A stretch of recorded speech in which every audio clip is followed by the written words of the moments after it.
స్టూడెంట్కి ఒక డౌట్ రావచ్చు. మీరు డౌట్ అడగాల్సిన అవసరం లేదు. నా అనుభవం నుంచి ఎక్కడ డౌట్ వస్తే అక్కడ నేను సార్ ఇక్కడ చూడండి సార్, ఇక్కడ 2 9లు ఉన్నాయి, 2 9ల కంటే ఎక్కువ నంబర్ ఉంది. ఇక్కడ 3 9లు ఉంది, 3 9ల కంటే ఎక్కువ నంబర్ ఉంది. ఇక్కడ మీరు చూస్తే రైట్ సపోజ్గా ఇలా ఉందనుకోండి సార్, ఎలా చెయ్యాలి? 34 × 5 9s. అర్థమైందా సార్ డౌట్? 34 × 5 9s ఇలా ఉందనుకోండి. 34 ముందు సున్నాలు పెట్టుకోండి, 4 సున్నాలు పెట్టుకోండి. ఎందుకు సార్ 4 సున్నాలు అంటే మీకు కొంచెం ఈజీ అవుతుంది. ఎన్ని 9లు ఉన్నాయి కన్నా 5 9లు ఉన్నాయి. ఎన్ని 9లు ఉన్నాయి? 5 9లు ఉన్నాయి. అంటే రైట్ సైడ్ నుంచి 5 డిజిట్స్ తర్వాత స్లాష్ పెట్టుకోవాలి. 5 డిజిట్స్ తర్వాత స్లాష్ పెట్టుకోవాలి. అర్థమైంది కదా సార్?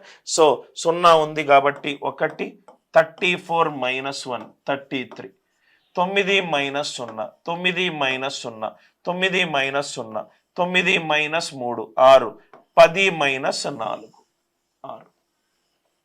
ఇది స్టార్ మార్క్ పెట్టుకోండి సార్, మీకు డౌట్ వస్తుంది. 34 × 5 9s 34. 5 9s కదా, 5 9లు ఉన్నాయి కదా. దీనికి ఇంతకుముందు నేను కొన్ని సున్నాలు యాడ్ చేశాను. 1 2 3 4 5 5 డిజిట్ల తర్వాత స్లాష్ పెట్టుకున్నాను. దీనికి నేను 9s కాంప్లిమెంట్ అనే వేదిక్ మ్యాథ్స్ టెక్నిక్ నేను యూజ్ చేస్తున్నాను. వేదిక్ మ్యాథ్స్ అనే టెక్నిక్ జనరల్గా ఎవరైనా ఈ వీడియో చూస్తున్న వాళ్ళు, మీరు స్కూల్ టీచర్స్ అయిపోయినా, టెట్ డిఎస్సికి ప్రిపేర్ అయినా కానీ మనకు వేదిక్ మ్యాథ్స్ ఇంకో కోర్స్ ఉంది. జనరల్గా స్కూల్లో చెప్పే టీచర్స్ రైట్ వాళ్ళ పిల్లలకు బాగా చెప్పడానికి ఆ కోర్స్ తీసుకుంటారు. ఇది వేదిక్ మ్యాథ్స్ టెక్నిక్లో ఒకటి sir. Right, are you all with me? So మనం ఇదంతా ఎందుకు చేసామో, ఇక్కడ మనకు 7 × 4 9s వచ్చింది. డైరెక్ట్గా ఆన్సర్ చెప్పండి సార్. 7 × 4 9s. 4 9స్కి 3 zeros పెట్టుకున్నాను into 4 9s.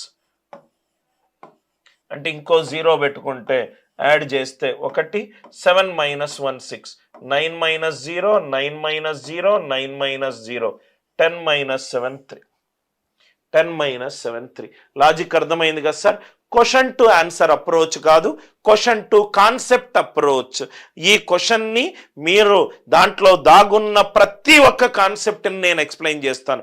Question to answer అయితే పీపీటీ బేస్డ్ టీచింగ్ నేను పెద్దగా ఇష్టపడను సార్. పీపీటీ బేస్డ్ టీచింగ్ని నేను పెద్దగా